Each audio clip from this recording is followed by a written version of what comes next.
So, hi to bees, this is Karsh and welcome back in another episode of Go Gossipy. So, आज के इस वाले episode में मैं लेकर आ गया हूँ आप लोगों के लिए IMD by Pro चैनल से DD सर को। तो सर कैसे हैं आप? अपने आप को और अपने चैनल को थोड़ा सा इंट्रोड्यूस कर दो। हाय गाइस, तभी इज़ राइट। तुम्हारे चैनल के जितने भी लोग हैं उनको hi and Utkarsh, thank you so much invite करने के लिए मुझे यहाँ पे। एंड मुझे बड़ा अजीब सा लग रहा है एक इंटरव्यू देने के लिए, क्योंकि शायद इतना बड़ा काम आज तक किया नहीं है, लेकिन अब तुमने इंटरव्यू ले लिया है तो मुझे थोड़ा सा अच्छा लग रहा है कि शायद कुछ जीवन में हम कर रहे हैं और आगे बढ़ रहे हैं। तो बहुत अच्छा काम कर रहे हो तुम। एंड जो तुम ये लाइव जो कर रहे हो पॉडकास्ट, जहाँ पे तुम क्रिएटर्स को बुला के पूछ रहे हो उनकी जर्नी के बारे में, मैंने काफ़ी सारे वीडियोस देखे हैं तुम्हारे, बहुत अच्छा है। एंड चैनल भी तुम्हारा काफ़ी अच्छा है, काफ़ी ग्रो कर रहा है। एंड ऐसे ही अच्छे से काम करते रहो और यूट्यूब में नाम कमाते रहो। Thank you very much sir.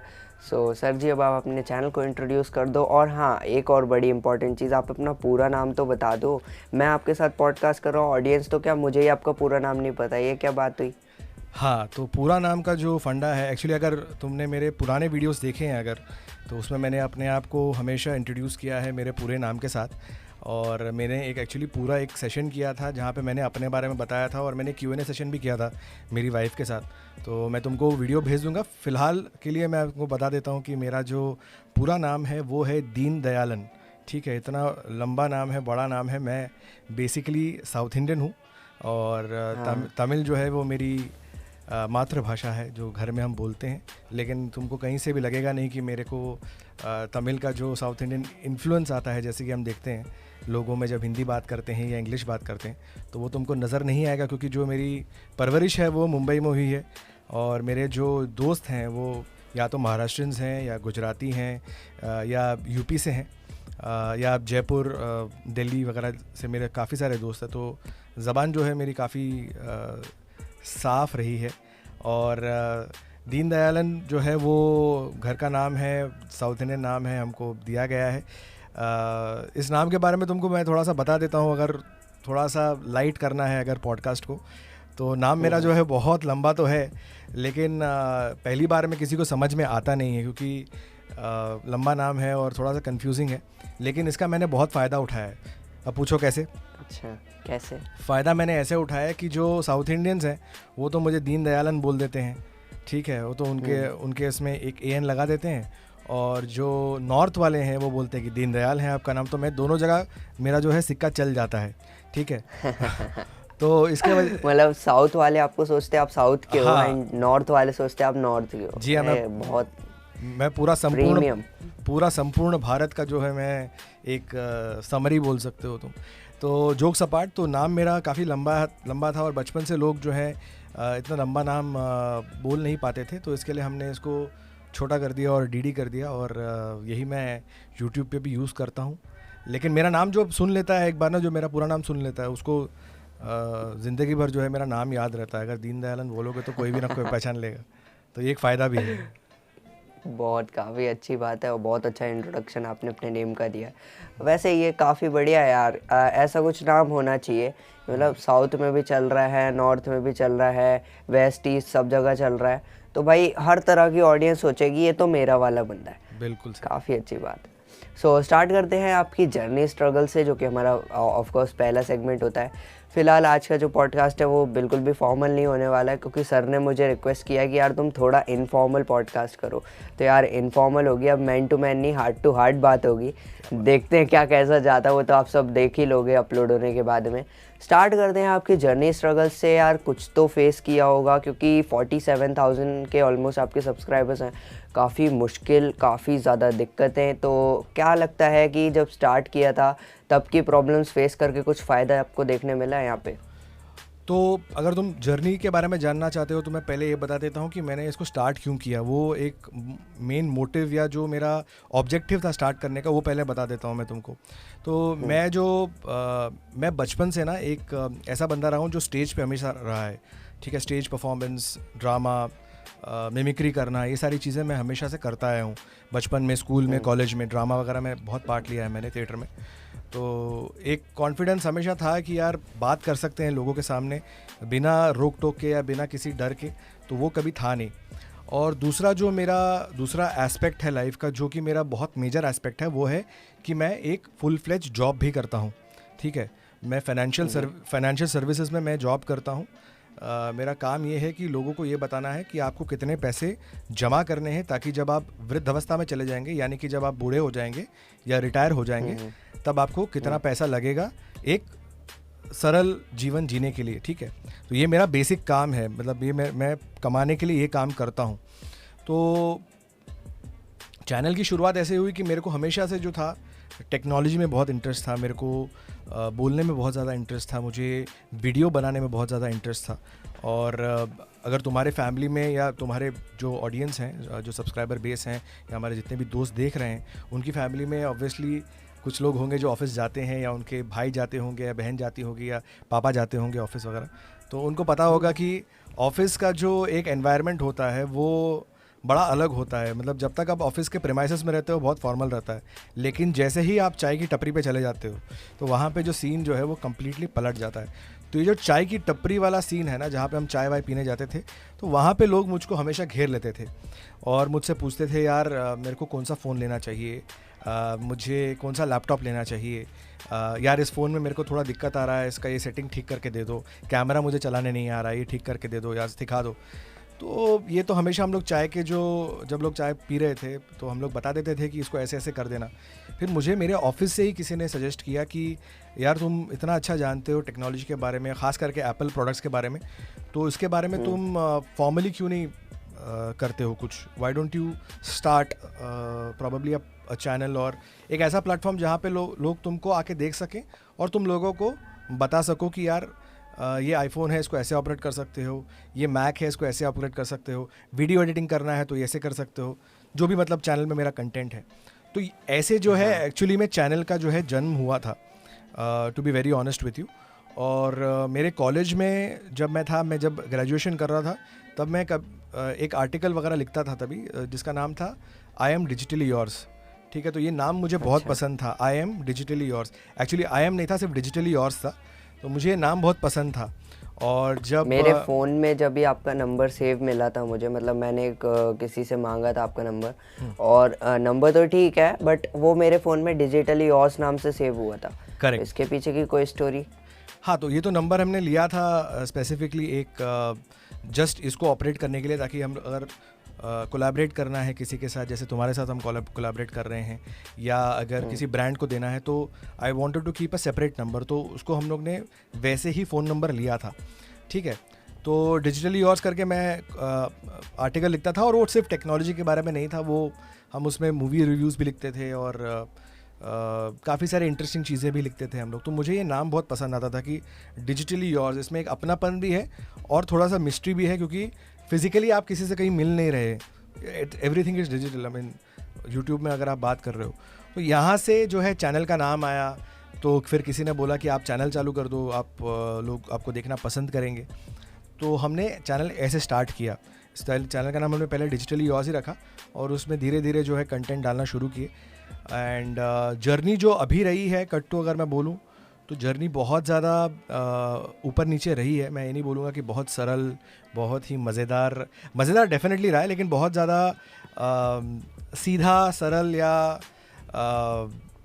एक तरीके से एक प्लेन तरीके से जो उड़ता है वैसे वाला जर्नी नहीं रहा है। मैं इसके लिए कहूँगा बिकॉज शायद मैं अगर इसको फुल टाइम करता तो शायद कुछ सीन अलग होता आज की तारीख में, लेकिन मुझे दोनों चीज़ें करनी है, क्योंकि प्राइमरी मेरा जो अर्निंग है जिससे मेरा घर चलता है वो मेरा जॉब है, तो उस पर मुझे बहुत ज़्यादा ध्यान देना है।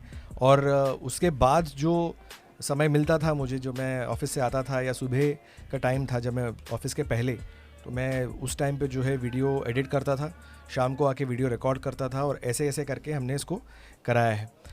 47,000 सब्सक्राइबर्स जो हैं वो मैं बहुत थैंक यू बोलना चाहूँगा जो लोग जुड़े हैं चैनल के साथ और जुड़ते रहेंगे मेरे हिसाब से आगे भी। तो जर्नी एनकरेजिंग रही है, लेकिन कहीं ना कहीं मुझे लगता है कि जो मार्केट अभी यूट्यूब का हो गया है, जिस पे हम लोग आगे बात भी करेंगे, क्योंकि जो मार्केट बन चुका है अभी बहुत ज़्यादा कॉम्पिटिटिव हो गया है। लेकिन एक बात है मेरे हिसाब से कि मेरे को हमेशा से फोकस था कि मेरे चैनल पे जो है कंटेंट अगर अपलोड होगा तो वो क्वालिटी कंटेंट अपलोड होगा। मुझे कभी भी सब स्टैंडर्ड कंटेंट अपलोड करना नहीं था। सब स्टैंडर्ड मतलब जिसमें या तो मैं जल्दी जल्दी में कुछ बोल रहा हूँ, या बनाने के लिए बना के डाल रहा हूँ, या वीडियो सही नहीं है, या ऑडियो सही नहीं है। ऐसा आपको एक भी वीडियो नहीं मिलेगा मेरे चैनल पे, क्योंकि मेरी हमेशा से कोशिश रही है कि अगर कोई भी चीज़ मेरे कंप्यूटर से अपलोड हो रहा है यूट्यूब में, जिसे दुनिया देखने वाली है, अब चाहे वो 10,000 लोग देखें, या 20,000 लोग देखें, या लाख लोग देखें, कितने भी लोग देखें, उनको देख के ये लगना चाहिए कि भाई हमने एक क्वालिटी कंटेंट देखा है, उससे उनको फ़ायदा हुआ नहीं हुआ वो आगे की बात है। तो मेरे लिए वो ज़्यादा इम्पोर्टेंट रहा है।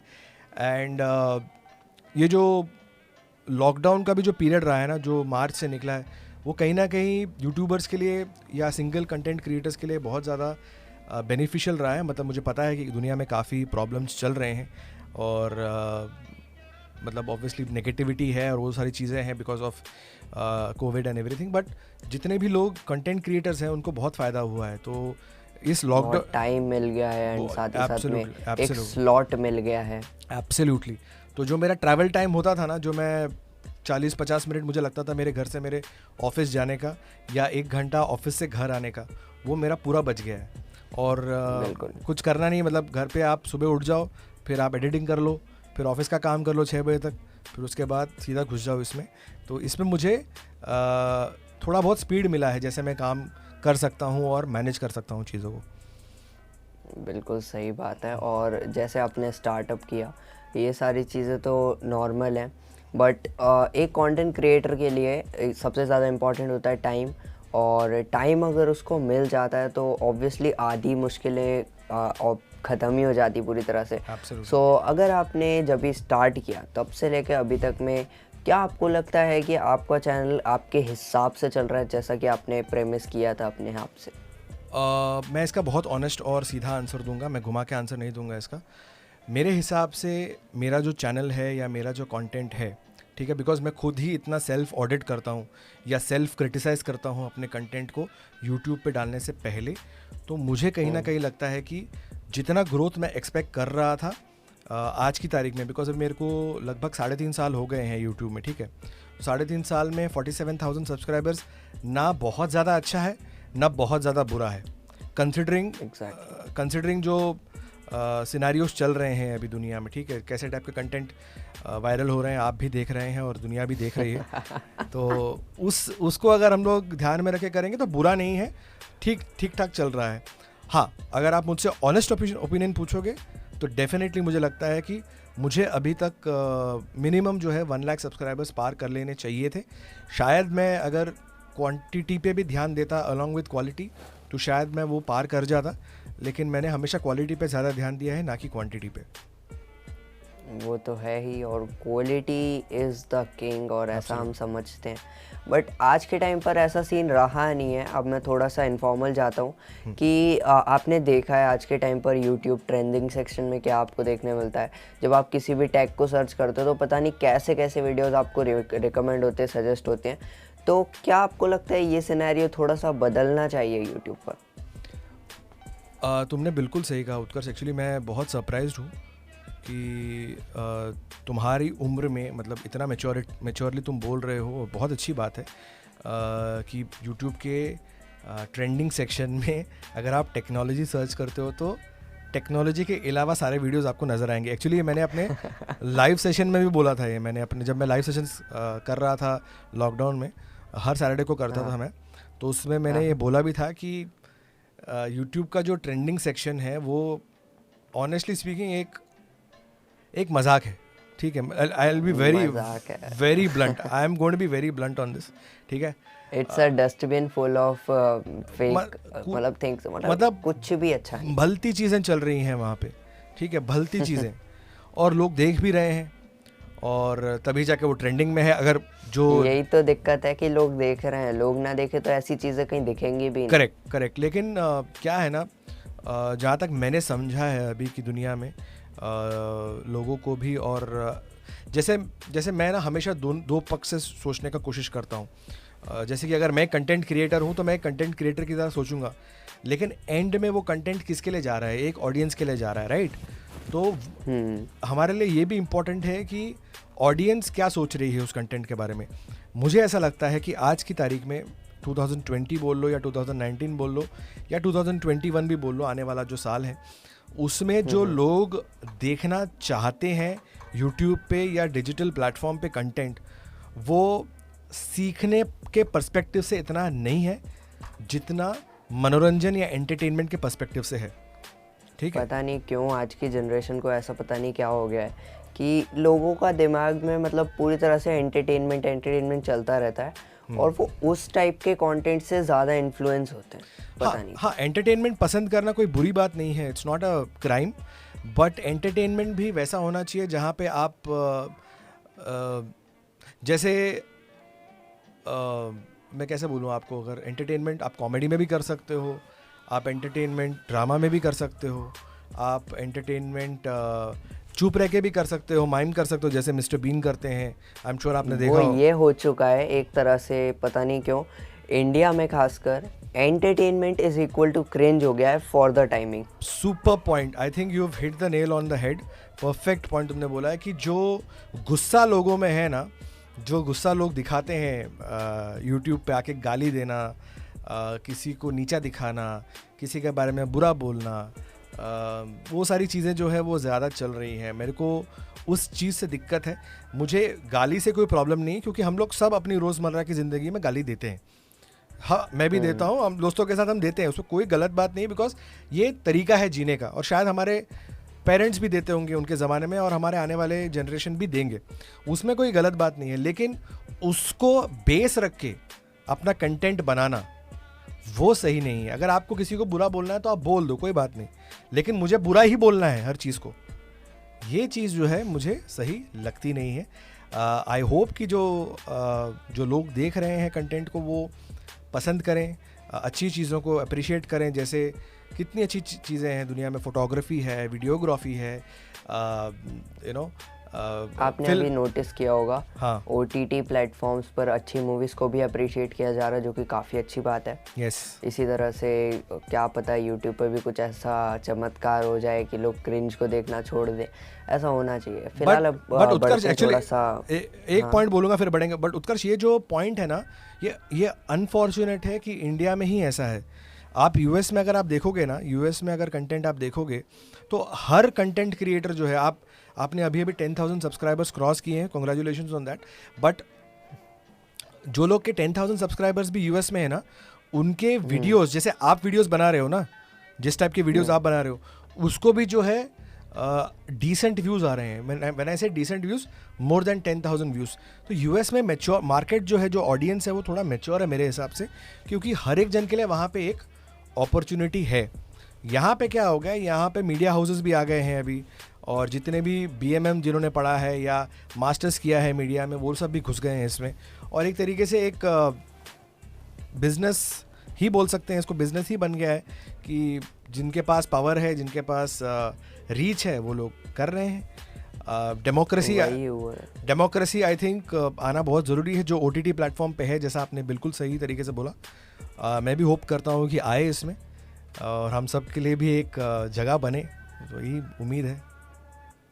ओके, सो बढ़ते हैं, अपना थोड़ा सा सिनेरियो चेंज करते हैं, क्योंकि ये सारी चीज़ों पर तो शायद 2 घंटे भी बात करो तो कम है। बिल्कुल। तो आज का हमारा मेन मोटिव ये था इस वाले पॉडकास्ट को करने का, मेरे दिमाग में काफ़ी टाइम से था कि अगर किसी एप्पल यूज़र या किसी एप्पल कंटेंट क्रिएटर के साथ में बात होगी तो मैं ये क्वेश्चन ज़रूर करूँगा। आपको क्या लगता है कि इस मतलब एप्पल वर्सेस एंड्रॉयड तो ठीक है, वो तो गरीब लोग करते हैं, एप्पल वर्सेस एंड्रॉयड। लेकिन मेरा यहाँ पर क्वेश्चन ये है, कुछ थोड़ा सा टॉपिक चेंज करके, अगर आप मेरे नज़रिए से देखो तो मैं ये पूछना चाहता हूँ कि अगर किसी में कैपेबिलिटी नहीं है टू इन्वेस्ट इन एप्पल, तो क्या एंड्रॉयड उसके लिए एक सही अप्रोच है, और क्या एप्पल वर्सेस एंड्रॉयड जैसा कोई सीन है? हाँ, तो उसमें मैं तुमको बहुत ही अगेन डिप्लोमेटिक आंसर नहीं दूंगा। मैं ये नहीं कह रहा कि मैं जन्म से जो हूँ एप्पल का प्रोडक्ट यूज़ कर रहा हूँ, बिल्कुल भी नहीं। ऐसा नहीं था कि जैसे मेरा जन्म हुआ वैसे ही मेरे हाथ में जो है आईफोन रख दिया गया था, ऐसा बिल्कुल भी नहीं था। ठीक है, तो मैं उस जनरेशन से आता हूँ जिसने बहुत ज़्यादा पैसे बचाए हैं, जैसे तुम लोग अभी कर रहे हो, ठीक है। अभी मेरे पास नौकरी है और मैं वो सब चीज़ कर पा रहा हूँ अपने हिसाब से, मैं प्रोडक्ट्स खरीद पा रहा हूँ, जो भी चीज़ है। लेकिन जब मैंने स्टार्ट किया था तब मैंने भी सिम्बियन फ़ोन से शुरू किया था। सिम्बियन फ़ोन शायद आज के जनरेशन को पता भी नहीं होगा, ठीक है। नहीं, मैंने पढ़ा था उसके बारे में तो करेक्ट, तुमने देखा पढ़ा था, it's a history for you. हमने उसको जिया है, ठीक है, एक्सपीरियंस किया है। एग्जैक्टली तो सिम्बियन फ़ोन के लिए मैंने 3315 था नोकिया का, उसके लिए पैसे जमा किए थे। और उस टाइम पे जितने मेरे फ्रेंड्स थे जिनके पिताजी जो थे वो थोड़े बेटर थे, वेल टू डू थे, ज़्यादा अमीर थे हमसे, उनके हाथों में सोनी एरिक्सन का फ़ोन था, उनके हाथों में नोकिया का बड़ा वाला फ़ोन था, गेमिंग वाला फ़ोन था। तो ये जो डिस्पैरिटी रहती है ना, ये हमेशा रहता है, ठीक है। ये अपने लाइफ में, अपने फ्रेंड सर्कल में, या आप यूट्यूब ले लो which is a big magnitude वाला प्लेटफॉर्म है, या आप छोटा सा अपना फ्रेंड सर्कल ले लो, ये हर सर्कल में ये डिस्पैरिटी होना ही होना है। किसी एक बंदे के पास एक नीचे तबके का फ़ोन होगा, मैंने ऐसे नीचे तबके का phone, I am talking about the cost, not the brand, okay. हाँ, ब्रांड से इतना फर्क भी नहीं पड़ता। ब्रांड से फ़र्क नहीं पड़ता है, मतलब अफोर्डेबिलिटी की बात है। अफोर्डेबिलिटी अगर किसी की ज़्यादा है तो वो लेगा। तो मैं इस चीज़ से गुजर चुका हूँ, ठीक है, प्रैक्टिकली गुजर चुका हूँ, क्योंकि मेरे सारे दोस्तों के पास नोकिया का एडवांस वाला फ़ोन था, जो गेमिंग वाला फ़ोन आता था ना, या जो कम्युनिकेटर फ़ोन आता था, वो खुल जाता था। तो वैसे वाले फ़ोन से जो उस ज़माने, एब्सोल्युटली, तो उस ज़माने के लिए वो फ़ोन बहुत ज़्यादा एडवांस्ड फ़ोन था। तो तब मुझे भी लगता था यार क्यों ऐसे हो रहा है, क्यों ऐसे हो रहा है। तो वो चीज़ को मैंने जिया है। तो जब मैं अभी अपने चैनल पे आईफोन, एप्पल, मैक के बारे में बोलता हूँ, तब मेरी हमेशा से ये कोशिश रही है कि मैं कभी भी जो है एंड्रॉयड यूज़र्स को नीचा ना दिखाऊं।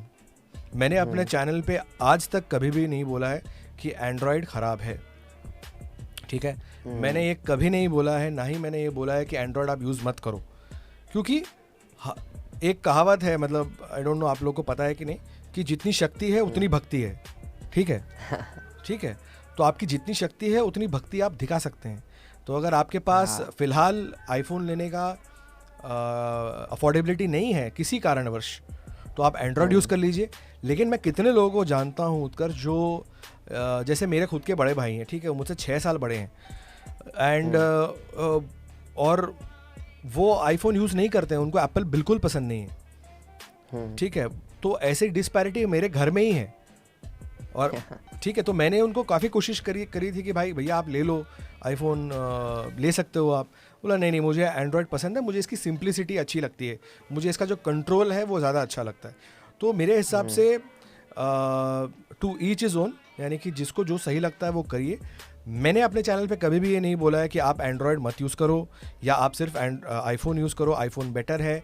हाँ, मैंने एक वीडियो ज़रूर बनाया था अपने चैनल पे जहाँ पे मैंने ये बोला था कि मैं आईफोन प्रेफर क्यों करता हूँ। उसको मैंने अपने पर्सपेक्टिव से बोला था कि मुझे आईफोन या एप्पल प्रोडक्ट्स क्यों पसंद है। उससे मैंने 4 या 5 पॉइंट्स जॉट डाउन करके बताए थे कि मुझे ये चीज़ें एप्पल के इकोसिस्टम में पसंद है, इसके लिए मैं प्रेफर करता हूँ ये।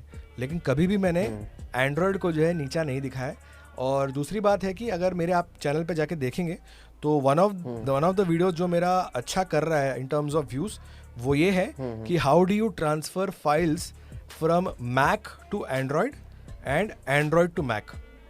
अब अगर क्योंकि बहुत सारे मेरे सब्सक्राइबर्स ऐसे हैं जो वीडियोस देखते हैं मेरे, वो मैक भी यूज़ करते हैं और एंड्रॉयड फ़ोन भी यूज़ करते हैं। करेक्ट, ये भी एक एरिया है जहाँ पे हम फोकस करते हैं। तो आई होप मैंने आपके सवाल का आंसर दिया है इस पे। बिल्कुल सही तरीके से, मतलब आपने जो आंसर दिया है ना, वो एंड्रॉयड वाले को भी पसंद आएगा, वो आईफोन वाले को भी पसंद आएगा। और मैं तुमको एक और बात बोलता हूँ। जब मैं मेरी जॉब लगी थी ना 2007 में, तब मैंने पैसे जमा करके, मेरे पास सोनी एरिक्सन का फ़ोन होता था, तब मैंने 7,000 रुपये जमा करके अपने सैलरी से मैंने हमारे यहाँ पे एक जगह है माटुंगा करके, जो लोग मुंबई में रहते हैं उनको पता होगा। माटुंगा में एक मोबाइल मार्केट है जहाँ पे सेकेंड हैंड फ़ोन्स मिलते हैं, ठीक है। वहाँ से जाके मैंने आईफोन 2 लिया था वहाँ से यूज्ड। तो ऐसे मैंने यहाँ से मैं आया हूँ, ठीक है। मतलब शुरू से ही आईफोन यूज़र हो आप? नहीं, शुरू से नहीं था, उसके पहले सोनी एरिक्सन का फ़ोन था मेरे पास। नहीं नहीं नहीं, जब ही से परचेस किया आईफोन हाँ, 2 उसके बाद से? हाँ हाँ बिल्कुल। उसके बाद फिर सारे आईफोन यूज़ हाँ, किया फिर वो मैंने टेस्ट कर लिया ना, मुझे स्वाद पसंद आ गया उसका। वो तो आएगा ही यार ऑब्वियसली।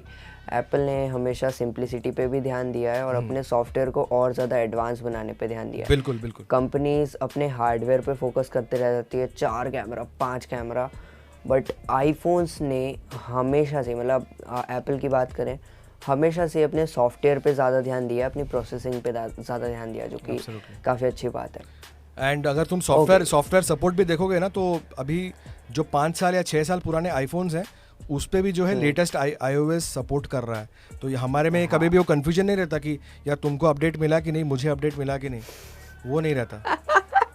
मेरा तो पूरा कंटेंट ही इसी चीज़ पर बेस्ड है कि हम डिस्कशन करते रह जाते कई बार। तो अगर मैं एक स्नीक पीक दूं अपने किसी भी वीडियो का, हमारा कंटेंट ही स्टार्ट ऐसे होता है कि आप लोगों को ये अपडेट मिल चुका है, जिसको नहीं मिला वो रोल आउट स्टार्ट हो चुका है, आपको मिल जाएगा, और कभी अपडेट मिलेगा, क्या मिलेगा, तो हम प्रिडिक्ट करते हैं कि अपडेट कब आएगा। करेक्ट। बट एंड्रॉयड में लिटरली ये है। बट ये अच्छी बात है, दिस एक्चुअली ये जो प्रॉब्लम, अगर मैं बोलूँ, ये प्रॉब्लम अगर आइडेंटिफाई किया है तो इससे जो है आप कम्युनिटी बिल्ड कर सकते हो।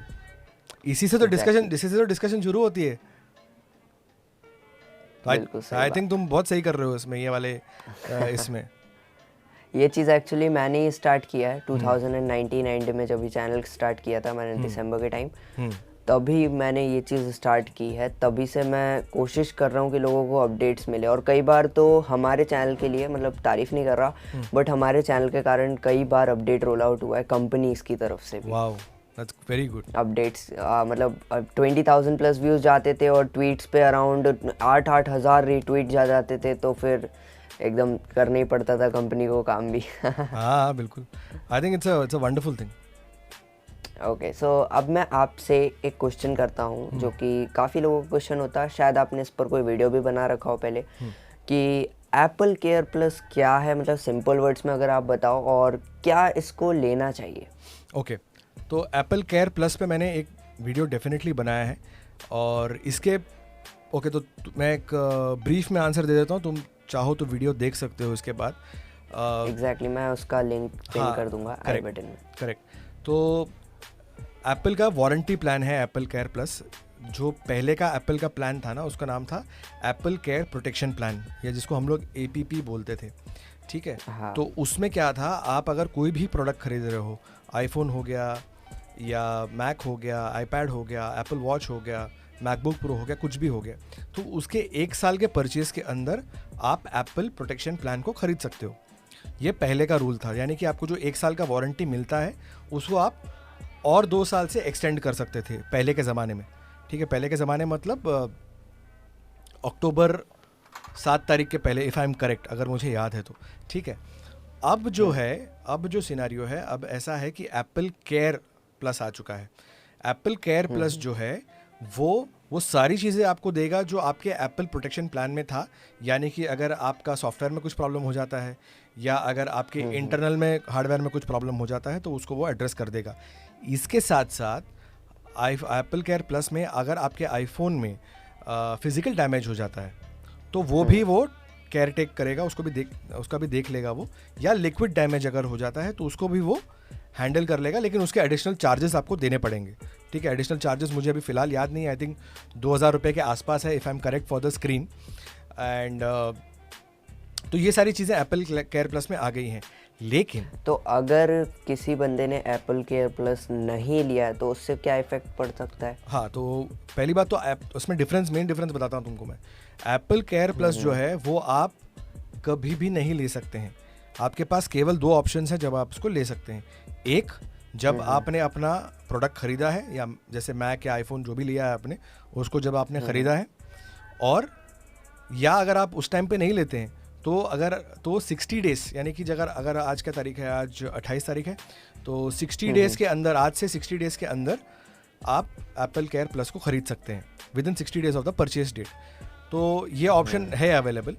बट अब मैं सीधा आता हूँ पॉइंट पे कि आपको ख़रीदना चाहिए कि नहीं ख़रीदना चाहिए।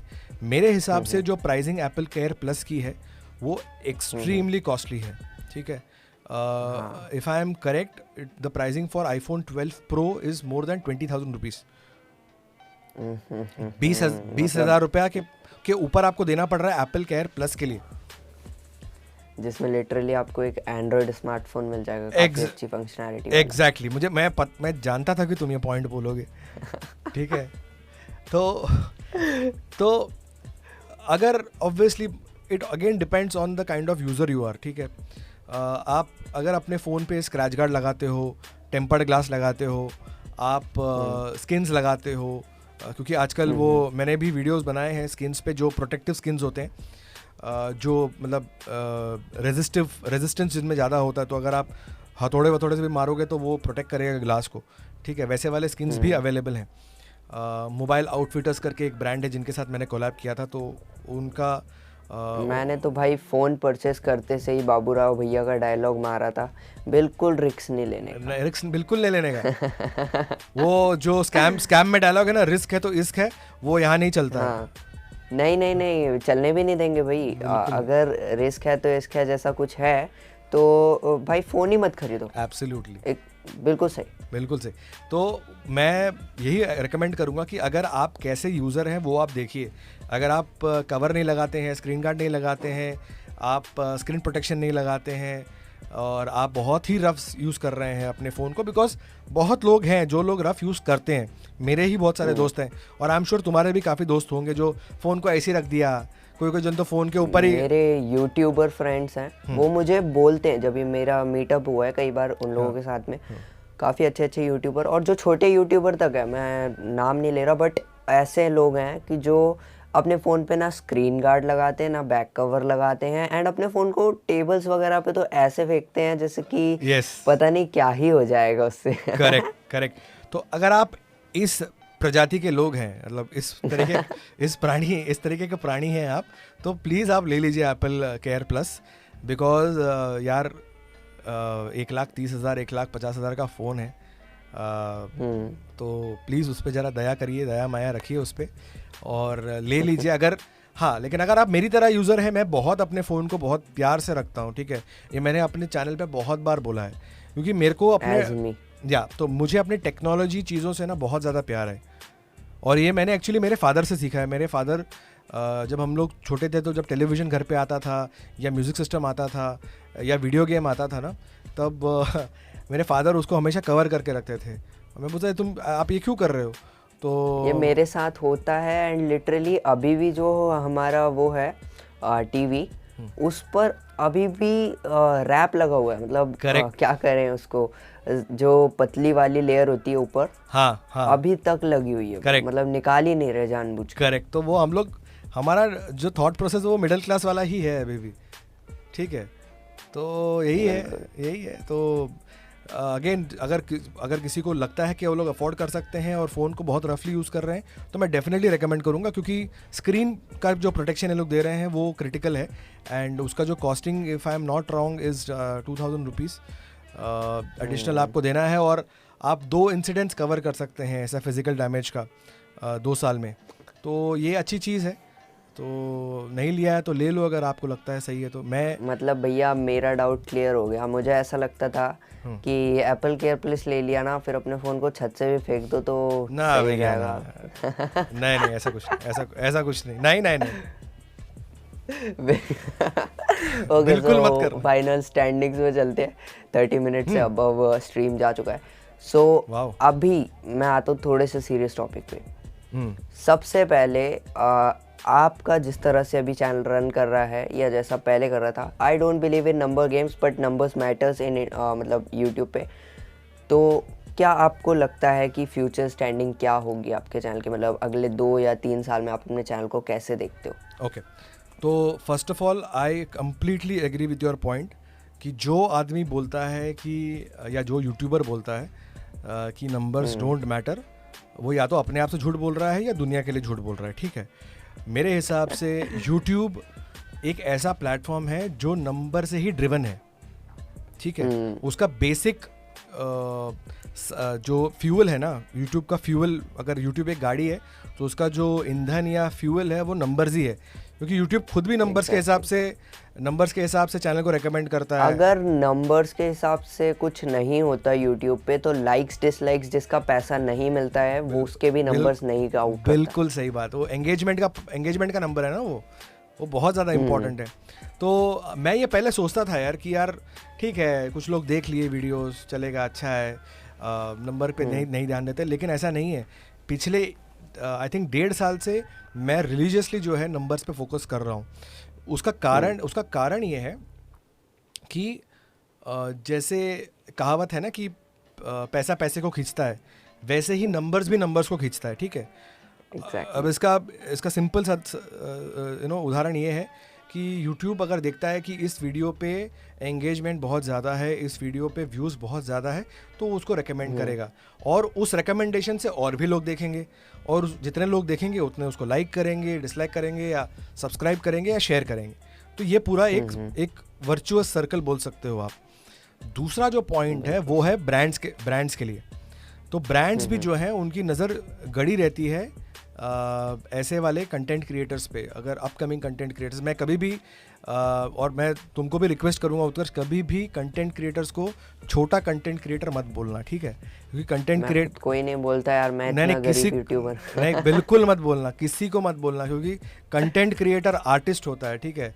आर्टिस्ट कभी भी छोटा बड़ा नहीं हो सकता है, आर्टिस्ट हमेशा बड़ा होता है, ठीक है। ये मतलब ये मेरा पर्सनल व्यू है, बिकॉज मैं उस थॉट प्रोसेस से आता हूँ कि वी आर ऑल आर्टिस्ट। अगर हम लोग अपनी आवाज़ दे रहे हैं, अपनी विजुअल स्किल्स दे रहे हैं, अपना थॉट प्रोसेस दे रहे हैं, तो वी आर ऑल आर्टिस्ट, जो बाकी लोग नहीं कर सकते। तो एवरी यूट्यूबर, 1 सब्सक्राइबर हो, 10 सब्सक्राइबर हो, 10 लाख हो, 10 करोड़ हो, सारे यूट्यूबर्स मेरे हिसाब से बराबर हैं, वो उतने ही पैशन से काम करते हैं, ठीक है। सॉरी, मैं ज़रा डिविएट हो गया। तो जितने भी, मैं इसके लिए यूज़ करता हूँ वर्ड अपकमिंग यूट्यूबर्स, जितने भी अपकमिंग यूट्यूबर्स होते हैं जो सीन में आ रहे हैं, या जिनको फेम मिल रहा है, या लोग जान रहे हो उनको, तो उनके राइजिंग क्रिएटर्स, तो उनके ऊपर जो है ब्रांड्स की नज़र हमेशा रहती है, या एजेंसीज़ की नज़र रहती है।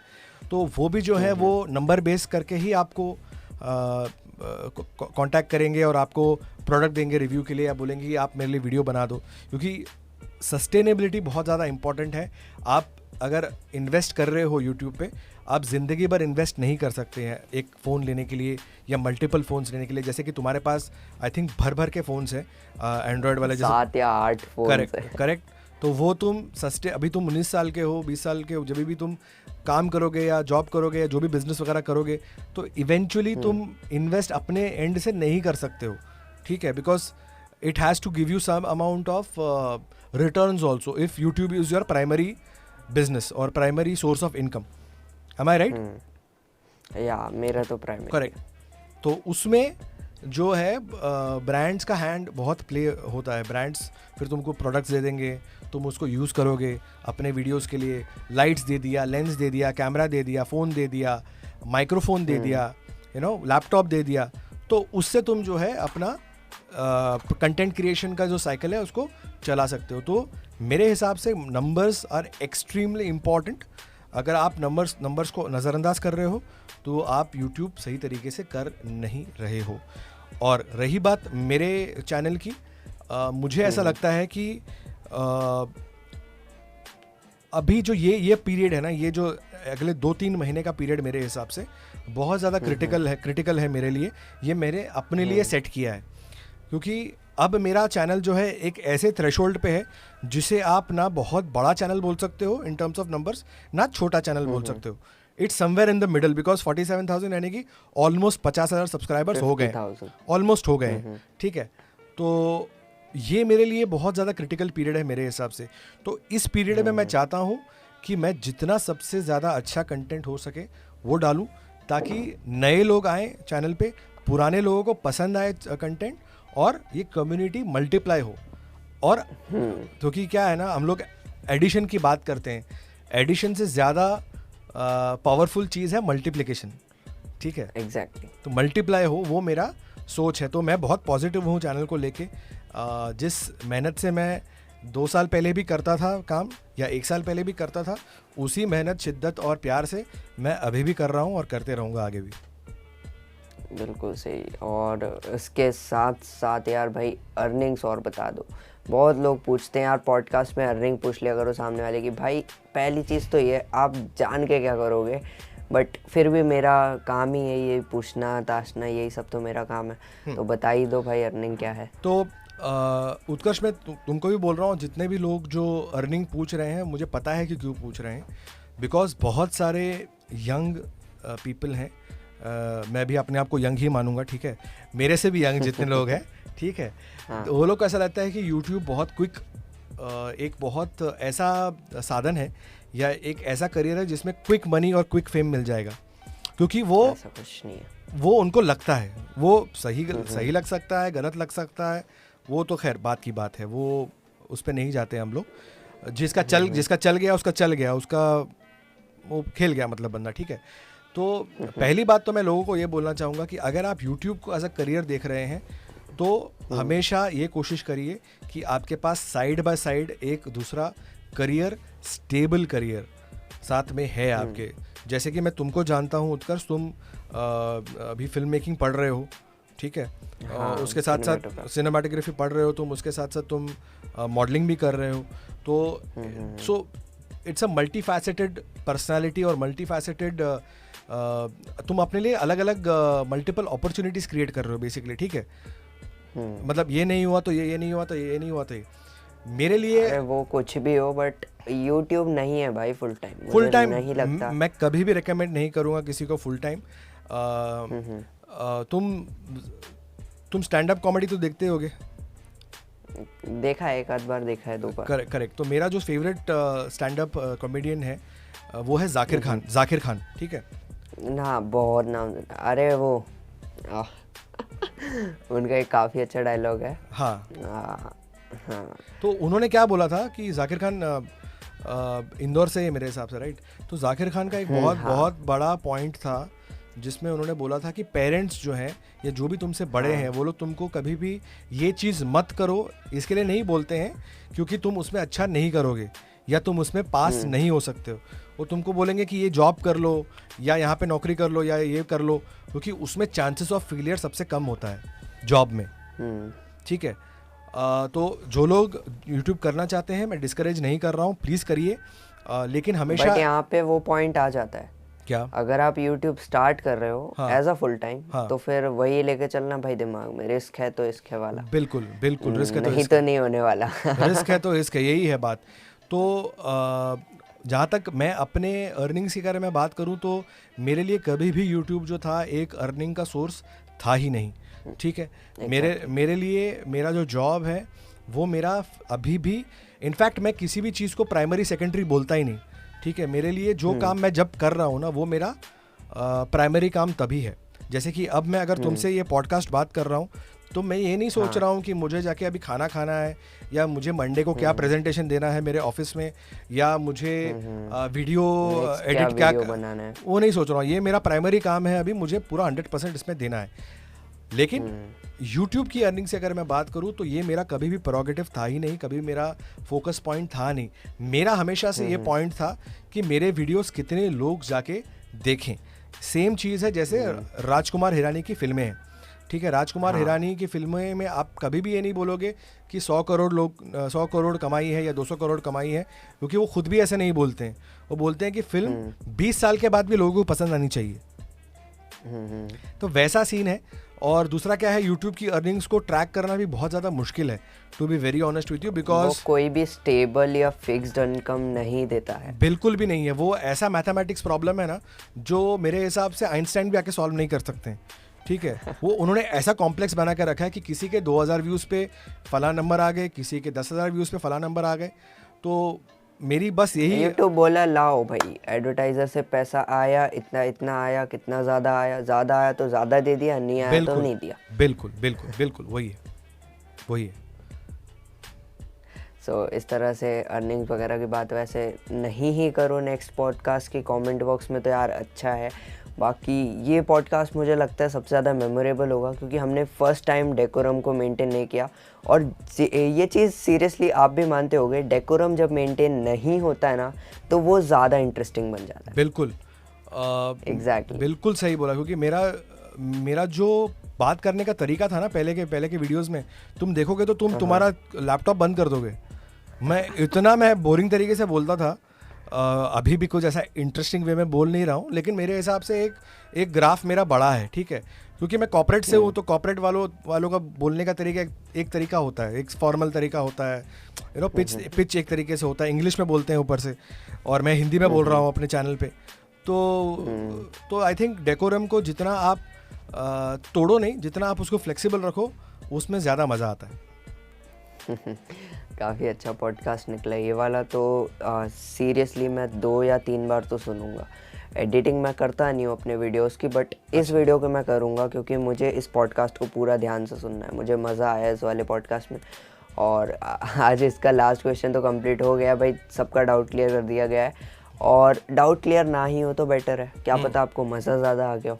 सो इस वाले पॉडकास्ट को एंड करते हैं एक गुड नोट पर। बाकी सर जी से मैं लास्ट फाइनली आपसे पूछना चाहूँगा कि आपको गो गॉसिपी में आकर कैसा लगा। मैं ज़्यादा बड़ा बंदा तो नहीं हूँ, लेकिन गो गॉसिपी जो कि सोच है, मेरा आइडिया है, वो काफ़ी ज़्यादा बड़ा है। तो आपको कैसा लगा, सिंपल एंड स्वीट वर्ड्स में आप बता दो अपनी ऑडियंस को। मुझे इतना मज़ा आया, मुझे तो लगा ही नहीं कि हमारा जो है आधा घंटा 40 मिनट्स का जो टाइम था वो निकल गया। मैं तो बढ़िया तरीके से, ऐसा लग रहा था अपने बहुत ही पुराने दोस्त से मैं बात कर रहा हूँ, और मुझे बहुत अच्छा लगा बात करके। मेरे को तुमने बहुत सही सवाल पूछे। पहली बात तो पॉडकास्ट चलाना या इंटरव्यू लेना लोगों को लगता है बहुत आसान चीज़ है। मेरे हिसाब से बहुत ज़्यादा मुश्किल चीज़ इसीलिए है क्योंकि अगर आपको सही चीज़ निकलवानी है, जिसका भी इंटरव्यू आप ले रहे हो, तो उसको सही क्वेश्चंस भी पूछना चाहिए आपको, और सही तरीके से पूछना चाहिए, जो तुमने बिल्कुल किया है। आई थिंक ये जो कॉन्सेप्ट तुम्हारा है, और जो नाम भी है ना, गो गॉसिपी, बहुत नटखट नाम लगता है मेरे को काफ़ी। 3 साल पहले का ये पूरा कॉन्सेप्ट है, एंड 3 साल पहले से मैं ये आइडिया लेके चल रहा था। लग रहा है कि मैं कुछ अचीव कर पा रहा हूँ, ना भी करूँ तो यार मैंने अपने सपने पूरे कर लिए हैं, जैसा मुझे लगता है। बिल्कुल, ये करना बहुत ज़रूरी है, ये करना बहुत ज़्यादा ज़रूरी है, क्योंकि अगर कोशिश ही नहीं करोगे तो फिर क्या मज़ा फिर। वो तो है। बाकी आपके रिव्यूज़ वगैरह बता दीजिए थोड़ा सा, ताकि मैं लिख सकूँ कहीं पे। ओके, मेरे लिंक्स के बारे में बोलना है? नहीं, आपका रिव्यूज़ कि आपको गो गॉसिपी जो है कैसा लगता है, एंड क्या आप आगे हमारे फ्यूचर पे किसी पॉडकास्ट पे आना चाहोगे या नहीं? मैं बिल्कुल आना चाहूँगा पॉडकास्ट पे, और मैं चाहूँगा कि वो सिर्फ सिंगल लेवल पे पॉडकास्ट ना हो, मल्टी लेवल पे हो, और हम कोलैब करें दूसरे कंटेंट क्रिएटर्स के साथ, क्योंकि जितना ज़्यादा बात करेंगे लोगों के साथ, उतना ही जो है ज्ञान मिलता है, उतना ही डाउट्स क्लियर होते हैं।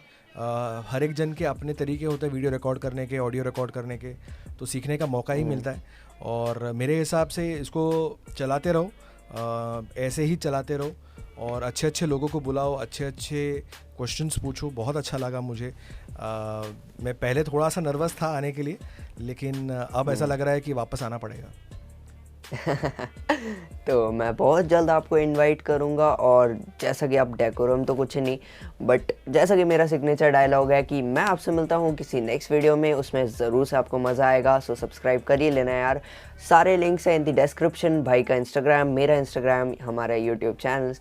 जुड़ जाओ तो बेटर है, क्या पता आप हमें और बेटर तरीके से जान पाओ, और कुछ ना कुछ तो इन्फॉर्मेशन मिल ही जाएगी आपको। आज के इस पॉडकास्ट को एंड करते हैं, और मिलते हैं किसी नेक्स्ट पॉडकास्ट में। तब तक के लिए जय हिंद, वंदे मातरम।